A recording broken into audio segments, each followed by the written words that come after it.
नमस्कार, मैं मनीष स्वागत करता हूं आपको अपने इस YouTube चैनल पे। दोस्तों, आप ही में से एक बंधु ने मुझसे प्रश्न किया था कमेंट बॉक्स में कि CBT 2 का कट ऑफ क्या जा सकता है। तो देखिए, हम उस बंधु को अगर अकेले में अगर हम उसको रिप्लाई कर देते कि इतना कट ऑफ जाएगा तो सिर्फ उस बंधु का ही क्वेरी सॉल्व होता। तो मैंने सोचा कि एक बंदे का क्वेरी आप सभी का भी क्वेरी हो सकता है। तो मैंने सोचा कि जितने भी आपके क्वेरी होंगे, आप जब भी मुझसे कुछ पूछेंगे तो उसको मैं वीडियो के थ्रू आपको बता दूंगा, जिससे कि सभी को फायदा हो जाए। आप अगर मुझसे क्वेश्चन पूछते हैं, पर्सनल क्वेश्चन होती है, तो उसको मैं कमेंट बॉक्स में ही आंसर दे दूंगा। लेकिन अगर आपका जो क्वेश्चन होता है, आपका जो क्वेरी होता है, अगर वो जनरल हो जाता है तो मैं वीडियो के थ्रू आपको बताऊंगा।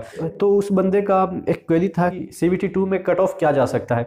तो देखिए, हम ऐसा अनुमान लगा सकते हैं CBT 1 के आधार पर, ऐसा अनुमान लगाया जा सकता है। ऐसा एग्जैक्टली तो नहीं, लेकिन मोस्ट प्रोबेबली ऐसा ही हो सकता है कि इसका जो कट ऑफ होगा वो उतना हाई नहीं जाएगा।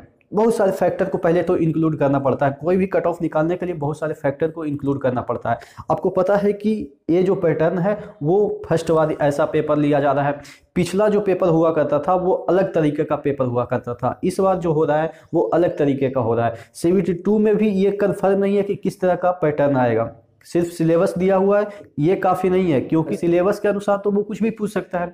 उसका पूछने का तरीका कैसा होगा ये अभी कंफर्म नहीं है। तो उस अनुसार मैं बताऊं कि ये जो कट ऑफ होगा वो नीचे ही रहेगा, यानी कि ज़्यादा हाई नहीं जाएगा। ये जो आप कट ऑफ देख रहे होंगे ये मैक्सिमम लिखा हुआ है, इससे ऊपर नहीं जाएगा, इससे नीचे ही रहेगा। ये मैंने एकदम से मैक्सिमम लिखा है। पैटर्न की बात करें तो उसमें ये नहीं पता है कि न्यूमेरिकल पूछेगा या थ्योरी पूछेगा। थ्योरी भी पूछेगा तो जनरल जो कंपटीशन होते हैं उस तरह का थ्योरी पूछेगा या टेक्निकल लेवल का थ्योरी पूछेगा। बहुत सारे फैक्टर इंक्लूड करना पड़ता है। तो जब लड़के को पता ही नहीं है तो किस डायरेक्शन में वो प्रिपेयर करें, ये अभी उनको एकदम से डायरेक्शन ही नहीं पता है। हम क्या मान लेते हैं कि ये सिलेबस है तो इसके अनुसार सब पढ़ लो। अब डिपेंड करता है कि क्वेश्चन किस लेवल का आता है। बहुत सारे फैक्टर हैं।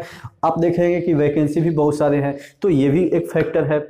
आप देखेंगे कि शुरू में एक महीने तो पढ़ने नहीं दिया कितने बच्चों को, उनका रिजल्ट नहीं दिया तो वो बच्चे पढ़ नहीं पाए। उसके बाद फिर प्रिपेयर करना चालू किए तो उनको 1 महीना मिला। जिन बच्चों का शुरू में रिजल्ट निकल गया था उनको 2 महीना मिल गया। कोई बच्चे पहली बार पढ़ रहे हैं, ड्राइंग वगैरह तो नाम भी नहीं सुने होंगे कोई बच्चे। तो यानी कि बहुत सारे फैक्टर इंक्लूड करने के बाद ये निष्कर्ष आता है कि इसका जो कट ऑफ होगा वो लो जाएगा। लेकिन एक बात आती है मैथ्स फिजिक्स वाले बंदे के लिए, उनका कट ऑफ ऑब्वियस है हाई जाएगा। आपने जैसा देखा, वो भी डिपेंड करता है जोन पे। अगर एवरेज की बात करें तो इतना जाएगा। अगर कुछ जोन की मैं बात करूं तो थोड़ा 62 भी हो सकता है, 55 भी हो सकता है। मतलब कि जोन वाइज जोन, यहाँ पे तो वैकेंसी निकली हुई है तो जोन वाइज जोन थोड़ा डिफरेंस हो सकता है। लेकिन एवरेज की बात करें तो 60 से 65 आपका फिजिक्स एंड मैथ्स का जो स्टूडेंट है उनका जा सकता है। और ये गारंटी है कि जो ITI है, डिप्लोमा है, या आप कह सकते हैं बीटेक वाले बंदे हैं, उनका जो कट ऑफ होगा 50 से नीचे होगा। ये गारंटी है, ये गारंटी है कि 50 से नीचे होगा। मैंने बताया कि बहुत सारे फैक्टर हैं। 55,000 उनके लिए वैकेंसी है, 5,000 इनके लिए और 55,000 इनके लिए। तो समझ सकते हैं कि कितना वैकेंसी है, तो वो भी फर्क डालेगा। RPF का भी वैकेंसी है। तो बहुत सारे फैक्टर को इंक्लूड करने के बाद ये कंक्लूजन है कि जो ITI बंदे हैं या डिप्लोमा वाले बंदे हैं या बीटेक वाले बंदे हैं, उनका तो अगर थोड़ा सा भी मेहनत कर देंगे तो उनका सिलेक्शन पक्का है। थोड़ा दिक्कत किनको होने वाली है, मैथ्स एंड फिजिक्स वाले को। उनको भी दिक्कत नहीं होगी, क्योंकि ये जो वैकेंसी है ये तकरीबन 5,000 है। और सिर्फ 5,000 का वो रिजल्ट नहीं देंगे, वो 1.5 गुना देंगे, क्योंकि उनको पता है कि कुछ सीटें खाली भी होगी।